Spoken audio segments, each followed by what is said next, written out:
So, another Hirano. So, ano kaya makukuha natin dito? So, let's do the unboxing.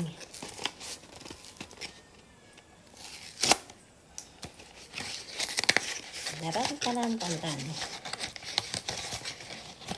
So, Hirano. Hindi ko ipakikita. Ang card. Yan. So, yan. May kasama siya nito.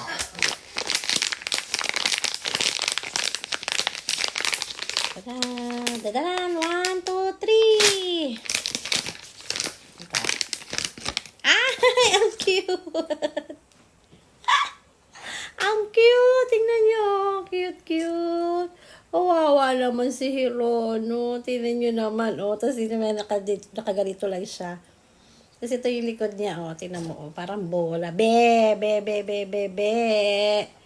Ang cute! Naka-leather jacket siya. Para ito yung na Hirano na isa yung nakahanger siya. Tapos may ganon yung nakaputi siya. Parang ganon lang din to. Ito. Oh, ang cute! I love it. Ito may gilid. Yan, oh. Ano kaya ibig sabihin nito? Try natin. Tignan natin. So, ayan yung card niya.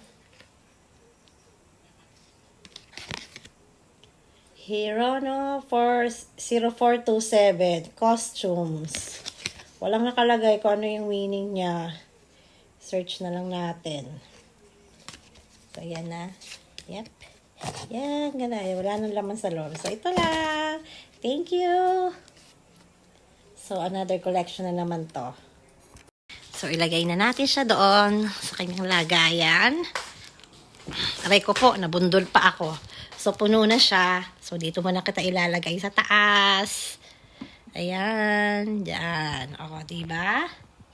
O, diyan ka muna. Kasama mo muna yung ibang Pino jelly. Ito yung mga una kong una kong bunot sa sa Pop Mart na yung machine. Ito. At ito pa rin. Nakuha ko pa rin. So, ayan. Thank you. Oh my goodness. Abuyo!